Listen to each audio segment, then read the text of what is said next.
ಬೆಳಗಾವಿಯ ಬಿಮ್ಸ್ ಆಸ್ಪತ್ರೆಯಲ್ಲಿ ಬಾಣಂತಿ ಮರಣಿಸಿದ ವಿಚಾರವಾಗಿ ಪ್ರತಿಭಟನೆ ನಡೆಸಲಾಗ್ತಾ ಇದೆ. ಬಿಮ್ಸ್ ಆಸ್ಪತ್ರೆಯ ಮುಂದೆ ಪ್ರತಿಭಟನೆ ನಡೆಸಲಾಗ್ತಾ ಇದೆ. ಶವಾಗಾರದ ಮುಂದೆ ದಿಢೀರ್ ಪ್ರತಿಭಟನೆ ನಡೆಸಲಾಗ್ತಾ ಇದೆ. ನಿಲಜಿ ಗ್ರಾಮಸ್ಥರು ಮತ್ತು ಕುಟುಂಬಸ್ಥರು ಪ್ರೊಟೆಸ್ಟ್ ಮಾಡ್ತಾ ಇದ್ದಾರೆ. ತರಾತುರಿಯಲ್ಲಿ ಮರಣೋತ್ತರ ಪರೀಕ್ಷೆ ಆರೋಪ ಹೊರಿಸ್ತಾ ಇದ್ದಾರೆ. ಪೋಸ್ಟ್ಮಾರ್ಟಂ ಸರಿಯಾಗಿ ಮಾಡಲಿಲ್ಲ ಅಂತ ಶವಾಗಾರಕ್ಕೆ ಮೃತದೇಹವನ್ನು ತಂದಿರೋದಕ್ಕೆ ಸಿಟ್ಟು ವ್ಯಕ್ತಪಡಿಸ್ತಾ ಇದ್ದಾರೆ. ವೈದ್ಯರ ನಿರ್ಲಕ್ಷ್ಯದಿಂದ ಬಾಣಂತಿ ಸಾವಾಗಿದೆ ಅನ್ನುವಂತಹ ಆರೋಪವನ್ನ ಗ್ರಾಮಸ್ಥರು ಹಾಗೂ ಕುಟುಂಬಸ್ಥರು ಮಾಡ್ತಾ ಇದ್ದಾರೆ. ಬೆಳಗಾವಿಯ ನಿಲಜಿ ಗ್ರಾಮದ ಮಹಿಳೆ ಸಾವನ್ನಪ್ಪಿರ್ತಕ್ಕಂಥದ್ದು. ಈಗ ಬಿಮ್ಸ್ ಮುಂದೆ ಕುಟುಂಬಸ್ಥರು ಮತ್ತು ಗ್ರಾಮಸ್ಥರು ಧರಣಿ ನಡೆಸ್ತಾ ಇದ್ದಾರೆ. ವೈದ್ಯರ ನಿರ್ಲಕ್ಷ್ಯದಿಂದ ಈ ಸಾವು ಸಂಭವಿಸಿದೆ ಮತ್ತು ಪೋಸ್ಟ್ಮಾರ್ಟಂ ಕೂಡ ಸರಿಯಾಗಿ ಮಾಡಿಲ್ಲ ಅಂತ ಬಿಮ್ಸ್ ಆಸ್ಪತ್ರೆ ಎದುರು ಬೆಳಗಾವಿಯಲ್ಲಿ ಧರಣಿ ನಡೆಸ್ತಾ ಇದ್ದಾರೆ ಜನ.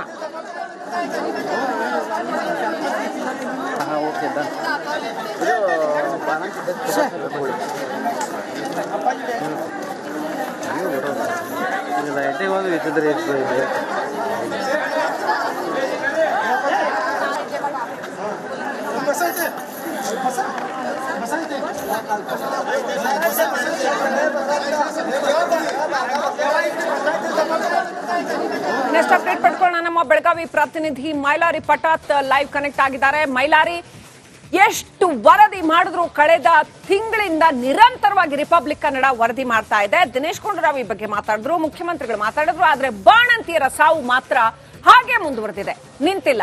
ಮತ್ತೆ ಬೆಳಗಾವಿಯ ಬಿಮ್ಸ್ ನಲ್ಲಿ ಮತ್ತೊಂದು ಬಾಣಂತಿ ಮೃತಪಟ್ಟಿರ್ತಕ್ಕಂಥದ್ದು. ಏನ್ ನಡೆದಿದೆ ಮೈಲಾರಿ?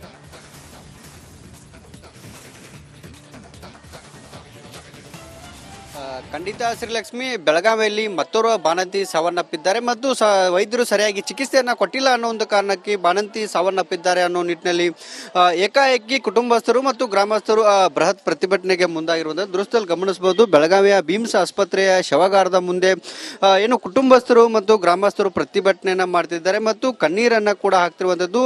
ಏನು ಜನವರಿ 22ರಂದು ಅವರಿಗೆ ಹೆರಿಗೆಗೆ ಏನು ದಿನಾಂಕವನ್ನು ಕೊಡಲಾಗಿತ್ತು. ಆದರೆ ನಿನ್ನೆ ಸಂಜೆ 4 ಗಂಟೆಗೆ ಅವರು ಆಸ್ಪತ್ರೆಗೆ ದಾಖಲಾಗಿದ್ರು ಮತ್ತು ಹೈ ರಿಸ್ಕ್ ಪೇಷಂಟ್ ಇದೆ ಅನ್ನೋ ಕಾರಣಕ್ಕಾಗಿ ಆಸ್ಪತ್ರೆ ವೈದ್ಯರು ಏನು ಸಿಜರಿಯನ್ ಮೂಲಕ ಏನು ಏನು ಹೆಣ್ಣು ಏನು ಹೆರಿಗೆಯನ್ನ ಮಾಡಿಸಿದ್ರು. ಇದರಂತ ಹೆಣ್ಣು ಮಗು ಕೂಡ ಆರೋಗ್ಯವಾಗಿರುವಂತದ್ದು. ಆದರೆ ಏಕಾಏಕಿ ಬಾಣಂತಿ ಮಹಿಳೆ ಸಾವನ್ನಪ್ಪಿದ್ದಾಳೆ ಅನ್ನೋ ಒಂದು ಆರೋಪವನ್ನು ಕುಟುಂಬಸ್ಥರು ಮಾಡಿರುವಂತದ್ದು. ಅದರಲ್ಲಿ ಪ್ರಮುಖವಾಗಿ ವೈದ್ಯರ ನಿರ್ಲಕ್ಷ್ಯಕ್ಕೆ ಈ ಏನು ಬಾಣಂತಿ ಸಾವನ್ನಪ್ಪಿದ್ದಾರೆ ಅನ್ನೋ ನಿಟ್ಟಿನಲ್ಲಿ ಕುಟುಂಬಸ್ಥರು ಗ್ರಾಮಸ್ಥರು ಗಂಭೀರವಾದಂತಹ ಆರೋಪವನ್ನ ಕೂಡ ಮಾಡ್ತಿರುವಂತದ್ದು. ಇದನ್ನ ಖಂಡಿಸಿ ಈಗ ಬೆಳಗಾವಿಯ ಬಿಮ್ಸ್ ಆಸ್ಪತ್ರೆಯ ಶವಾಗಾರದ ಮುಂದೆ ಪ್ರತಿಭಟನೆಯನ್ನು ಕೂಡ ಮಾಡ್ತಿರುವಂತದ್ದು ದೃಶ್ಯದಲ್ಲಿ ಗಮನಿಸಬಹುದು. ಸಾಕಷ್ಟು ಸಂಖ್ಯೆಯಲ್ಲಿ ಕೂಡ ಜಮಾಯಿಸಿದ್ದಾರೆ ಮತ್ತು ಇಲ್ಲಿ ಸ್ಥಳಕ್ಕೆ ಪೊಲೀಸರು ಕೂಡ ಬೀಡು ಬಿಟ್ಟಿರುವಂತದ್ದು. ಅದರಲ್ಲಿ ಏನು ವೈದ್ಯರು ಹೇಳುವ ಪ್ರಕಾರ ನಾವು ಯಾವುದೇ ರೀತಿಯಾದಂತ ಏನು ನಿರ್ಲಕ್ಷ್ಯದಿಂದ ಏನು ಸಾವನ್ನಪ್ಪಿಲ್ಲ ಅನ್ನೋ ಒಂದು ಮಾತನ್ನ ಕೂಡ ಹೇರುವಂಥದ್ದು. ಹೀಗಾಗಿ ನಾವು ನಿನ್ನೆ ಸಂಜೆ 4 ಗಂಟೆಗೆ ಅಡ್ಮಿಟ್ ಆಗಿದ್ರು. ಆದರೆ OPDಯಲ್ಲಿ ಪರಿಶೀಲಿಸಿದ ಸಂದರ್ಭದಲ್ಲಿ ಮಗುವಿನ ಹಾರ್ಟ್ ಬೀಟ್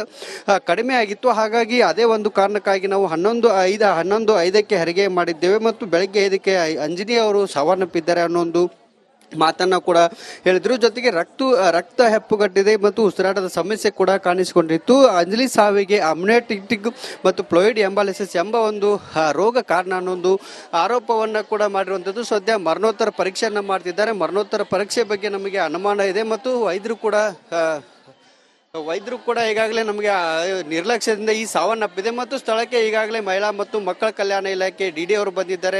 ಏನು ನಿರ್ದೇಶಕ ಅಶೋಕ್ ಶೆಟ್ಟಿ ಅವರು ಬಂದಿದ್ದಾರೆ. ಒಳಗಡೆ ಮರಣೋತ್ತರ ಪರೀಕ್ಷೆಯನ್ನು ಕೂಡ ಮಾಡ್ತಿದ್ದಾರೆ. ಹಾಗಾಗಿ ಈ ಎಲ್ಲ ಬೆಳವಣಿಗೆಗಳನ್ನು ನೋಡಿದ್ರೆ ನಮಗೆ ಮರಣೋತ್ತರ ಪರೀಕ್ಷೆಗೆ ಏನು ಅನುಮಾನ ಕೂಡ ಇರುವಂಥದ್ದು ಮತ್ತು ಯಾವುದೇ ರೀತಿಯಾದಂತಹ ಸಿಜರಿಯನ್ ಮಾಡಬೇಕಾದ್ರೆ ಕುಟುಂಬಸ್ಥರು ಏನು ಮಾಹಿತಿಯನ್ನು ಪಡೆದಿಲ್ಲ, ಕುಟುಂಬಸ್ಥರ ಒಪ್ಪಿಗೆಯನ್ನು ಪಡೆದಿಲ್ಲ. ಜೊತೆಗೆ ಮರಣೋತ್ತರ ಪರೀಕ್ಷೆಗೆ ಕರೆದುಕೊಂಡು ಬರುವಂತಹ ಸಂದರ್ಭದಲ್ಲಿ ಶವಾಗಾರಕ್ಕೂ ಕೂಡ ಕರೆದುಕೊಂಡು ಬಂದಿಲ್ಲ ಅನ್ನೋ ನಿಟ್ಟಿನಲ್ಲಿ ಸಾಕಷ್ಟು ಜನ ಕೂಡ ಪ್ರತಿಭಟನೆಯನ್ನ ಮಾಡ್ತಿರುವಂತ ದೃಶ್ಯದಲ್ಲಿ ಗಮನಿಸಬಹುದು. ಬೆಳಗಾವಿಯ ಶವಾಗಾರದ ಮುಂದೆ ಸರಿಯಾಗಿ ಮರಣೋತ್ತರ ಪರೀಕ್ಷೆ ಆಗಬೇಕು ಮತ್ತು ವೈದ್ಯರ ನಿರ್ಲಕ್ಷ್ಯ ಆಗಿದ್ರೆ ಅದು ಕಠಿಣ ಕ್ರಮ ಆಗಬೇಕು ಅನ್ನೋ ನಿಟ್ಟಿನಲ್ಲಿ ಒತ್ತಾಯವನ್ನ ಕೂಡ ಮಾಡ್ತಿದ್ದಾರೆ. ಗ್ರಾಮಸ್ಥರು ಕೂಡ ಇದ್ದಾರೆ, ಅವರನ್ನ ಕೂಡ ನಾನು ಮಾತಾಡಿಸ್ತೀನಿ. ಸರ್, ಏನು ಆರೋಪ ಮಾಡ್ತೀರಿ? ಸರ್, ನಮ್ಮ ಆರೋಪ ಅಂದ್ರೆ ಏನ್ರಿ, ಇವ್ರದ್ದು ನೆಗ್ಲೆಕ್ಟ್ ಪನ್ ಆಗಿತ್ತು ಮೊದಲನೇ ಮಾತು. ಮತ್ತು ಅವ್ರೇನಂತ ಇವ್ರದ್ದು ಆ್ಯಕ್ಚುಲಿ 25 ಡೇಟ್ ಕೊಟ್ರಿ. 25 ಡೇಟ್ ಕೊಡೋಣ, ಇವ್ರು ಲೇಟ್ ಆಗೋಣ. ಇವ್ರು ಏನಂತಾರೆ ಮೇಲೆ ಹೋಗಿ ಚೆಕಪ್ ಮಾಡ್ಕೊಂಡು 2 ವೀಲರ್ ಮೇಲೆ ಬಂದಾರೆ ಸರ್. ಅವರು 2 ವೀಲರ್ ಮೇಲೆ ಬಂದು ಆಮೇಲೆ ಏನು ಪೇನ್ ಆಗ್ತಾ ಇಲ್ಲ ಮತ್ತು ಟ್ರೀಟ್ಮೆಂಟ್ ಚೆಕಪ್ ಮಾಡ್ಕೊಂಡು ಬರೋ ಕಾರಣಕ್ಕೆ ಪ್ರತಿಭಟನೆ ಮಾಡೋದು ಸರ್. ಇಲ್ಲಿ ನಮ್ಗೆ ಬೆಳಗಾವಿಯ ಬಿಮ್ಸ್ ಆಸ್ಪತ್ರೆಯಲ್ಲಿ ಬಾಣಂತಿ ಮರಣಿಸಿದ ವಿಚಾರವಾಗಿ ಪ್ರತಿಭಟನೆ ನಡೆಸಲಾಗ್ತಾ ಇದೆ. ಬಿಮ್ಸ್ ಆಸ್ಪತ್ರೆಯ ಮುಂದೆ ಪ್ರತಿಭಟನೆ ನಡೆಸಲಾಗ್ತಾ ಇದೆ. ಶವಾಗಾರದ ಮುಂದೆ ದಿಢೀರ್ ಪ್ರತಿಭಟನೆ ನಡೆಸಲಾಗ್ತಾ ಇದೆ.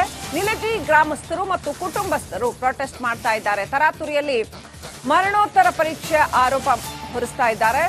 ಪೋಸ್ಟ್ಮಾರ್ಟಮ್ ಸರಿಗ್ ಮಾಡಲಿಲ್ಲ ಅಂತ ಶವಾಗಾರಕ್ಕೆ ಮೃತದೇಹವನ್ನು ತಂದಿರೋದಕ್ಕೆ ಸಿಟ್ಟು ವ್ಯಕ್ತಪಡಿಸ್ತಾ ಇದ್ದಾರೆ. ವೈದ್ಯರ ನಿರ್ಲಕ್ಷ್ಯದಿಂದ ಬಾಣಂತಿ ಸಾವಾಗಿದೆ ಅನ್ನುವಂತಹ ಆರೋಪವನ್ನ ಗ್ರಾಮಸ್ಥರು ಹಾಗೂ ಕುಟುಂಬಸ್ಥರು ಮಾಡ್ತಾ ಇದ್ದಾರೆ. ಬೆಳಗಾವಿಯ ನಿಲಜಿ ಗ್ರಾಮದ ಮಹಿಳೆ ಸಾವನ್ನಪ್ಪಿರ್ತಕ್ಕಂಥದ್ದು.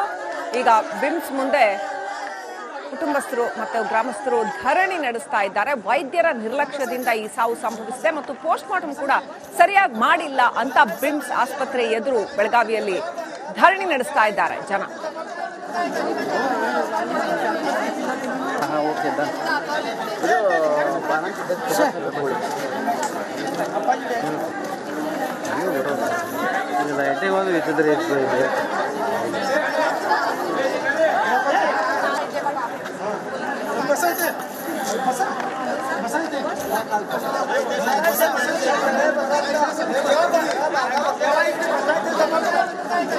ನೆಕ್ಸ್ಟ್ ಅಪ್ಡೇಟ್ ಪಡ್ಕೊಳ್ಳೋಣ. ನಮ್ಮ ಬೆಳಗಾವಿ ಪ್ರತಿನಿಧಿ ಮೈಲಾರಿ ಪಟಾತ್ ಲೈವ್ ಕನೆಕ್ಟ್ ಆಗಿದ್ದಾರೆ. ಮೈಲಾರಿ, ಎಷ್ಟು ವರದಿ ಮಾಡಿದ್ರು ಕಳೆದ ತಿಂಗಳಿಂದ ನಿರಂತರವಾಗಿ ರಿಪಬ್ಲಿಕ್ ಕನ್ನಡ ವರದಿ ಮಾಡ್ತಾ ಇದೆ. ದಿನೇಶ್ ಗುಂಡೂರಾವ್ ಈ ಬಗ್ಗೆ ಮಾತಾಡಿದ್ರು, ಮುಖ್ಯಮಂತ್ರಿಗಳು ಮಾತಾಡಿದ್ರು, ಆದ್ರೆ ಬಾಣಂತಿಯರ ಸಾವು ಮಾತ್ರ ಹಾಗೆ ಮುಂದುವರೆದಿದೆ, ನಿಂತಿಲ್ಲ. ಮತ್ತೆ ಬೆಳಗಾವಿಯ ಬಿಮ್ಸ್ ನಲ್ಲಿ ಮತ್ತೊಂದು ಬಾಣಂತಿ ಮೃತಪಟ್ಟಿರ್ತಕ್ಕಂಥದ್ದು. ಏನ್ ನಡೆದಿದೆ ಮೈಲಾರಿ?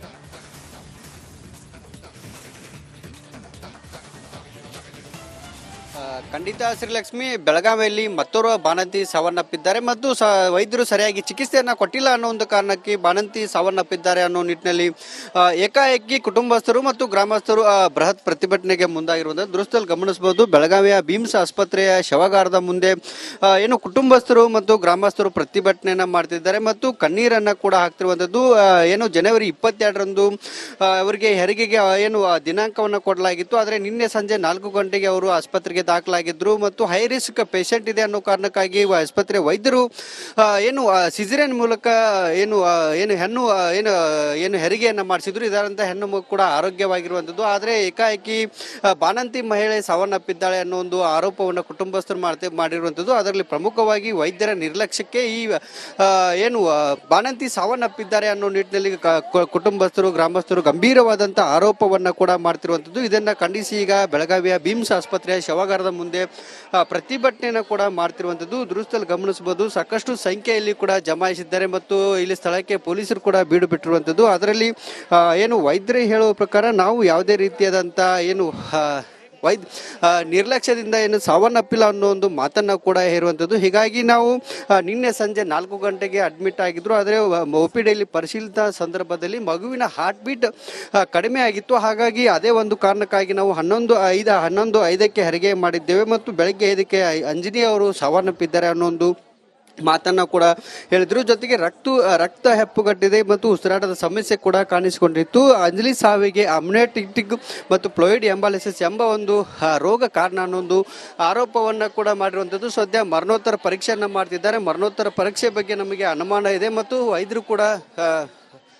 ವೈದ್ಯರು ಕೂಡ ಈಗಾಗಲೇ ನಮಗೆ ನಿರ್ಲಕ್ಷ್ಯದಿಂದ ಈ ಸಾವನ್ನಪ್ಪಿದೆ ಮತ್ತು ಸ್ಥಳಕ್ಕೆ ಈಗಾಗಲೇ ಮಹಿಳಾ ಮತ್ತು ಮಕ್ಕಳ ಕಲ್ಯಾಣ ಇಲಾಖೆ DD ಅವರು ಬಂದಿದ್ದಾರೆ. ಏನು ನಿರ್ದೇಶಕ ಅಶೋಕ್ ಶೆಟ್ಟಿ ಅವರು ಬಂದಿದ್ದಾರೆ. ಒಳಗಡೆ ಮರಣೋತ್ತರ ಪರೀಕ್ಷೆಯನ್ನು ಕೂಡ ಮಾಡ್ತಿದ್ದಾರೆ. ಹಾಗಾಗಿ ಈ ಎಲ್ಲ ಬೆಳವಣಿಗೆಗಳನ್ನು ನೋಡಿದ್ರೆ ನಮಗೆ ಮರಣೋತ್ತರ ಪರೀಕ್ಷೆಗೆ ಏನು ಅನುಮಾನ ಕೂಡ ಇರುವಂಥದ್ದು ಮತ್ತು ಯಾವುದೇ ರೀತಿಯಾದಂಥ ಸಿಜರಿಯನ್ ಮಾಡಬೇಕಾದ್ರೆ ಕುಟುಂಬಸ್ಥರು ಏನು ಮಾಹಿತಿಯನ್ನು ಪಡೆದಿಲ್ಲ, ಕುಟುಂಬಸ್ಥರ ಒಪ್ಪಿಗೆಯನ್ನು ಪಡೆದಿಲ್ಲ. ಜೊತೆಗೆ ಮರಣೋತ್ತರ ಪರೀಕ್ಷೆಗೆ ಕರೆದುಕೊಂಡು ಬರುವಂಥ ಸಂದರ್ಭದಲ್ಲಿ ಶವಾಗಾರಕ್ಕೂ ಕೂಡ ಕರೆದುಕೊಂಡು ಬಂದಿಲ್ಲ ಅನ್ನೋ ನಿಟ್ಟಿನಲ್ಲಿ ಸಾಕಷ್ಟು ಜನ ಕೂಡ ಪ್ರತಿಭಟನೆಯನ್ನ ಮಾಡ್ತಿರುವಂತದ್ದು ದೃಶ್ಯದಲ್ಲಿ ಗಮನಿಸಬಹುದು. ಬೆಳಗಾವಿಯ ಶವಾಗಾರದ ಮುಂದೆ ಸರಿಯಾಗಿ ಮರಣೋತ್ತರ ಪರೀಕ್ಷೆ ಆಗಬೇಕು ಮತ್ತು ವೈದ್ಯರ ನಿರ್ಲಕ್ಷ್ಯ ಆಗಿದ್ರೆ ಅದು ಕಠಿಣ ಕ್ರಮ ಆಗಬೇಕು ಅನ್ನೋ ನಿಟ್ಟಿನಲ್ಲಿ ಒತ್ತಾಯವನ್ನ ಕೂಡ ಮಾಡ್ತಿದ್ದಾರೆ. ಗ್ರಾಮಸ್ಥರು ಕೂಡ ಇದ್ದಾರೆ, ಅವರನ್ನ ಕೂಡ ನಾನು ಮಾತಾಡಿಸ್ತೀನಿ. ಸರ್, ಏನು ಆರೋಪ ಮಾಡ್ತೀರಿ? ಸರ್, ನಮ್ಮ ಆರೋಪ ಅಂದ್ರೆ ಏನ್ರಿ, ಇವ್ರದ್ದು ನೆಗ್ಲೆಕ್ಟ್ಪನ ಆಗಿತ್ತು ಮೊದಲನೇ ಮತ್ತು ಅವ್ರೇನಂತ ಇವ್ರದ್ದು ಆ್ಯಕ್ಚುಲಿ 25 ಡೇಟ್ ಕೊಟ್ರಿ. 25 ಡೇಟ್ ಕೊಡೋಣ, ಇವ್ರು ಲೇಟ್ ಆಗೋಣ. ಇವ್ರು ಏನಂತಾರೆ ಆಮೇಲೆ ಹೋಗಿ ಚೆಕಪ್ ಮಾಡ್ಕೊಂಡು 2 ವೀಲರ್ ಮೇಲೆ ಬಂದಾರೆ ಸರ್. ಅವರು 2 ವೀಲರ್ ಮೇಲೆ ಬಂದು ಆಮೇಲೆ ಏನು ಪೇನ್ ಆಗ್ತಾ ಇಲ್ಲ ಮತ್ತು ಟ್ರೀಟ್ಮೆಂಟ್ ಚೆಕಪ್ ಮಾಡ್ಕೊಂಡು ಬರೋ ಕಾರಣಕ್ಕೆ ಪ್ರತಿಭಟನೆ ಮಾಡೋದು ಸರ್. ಇಲ್ಲಿ ನಮ್ಗೆ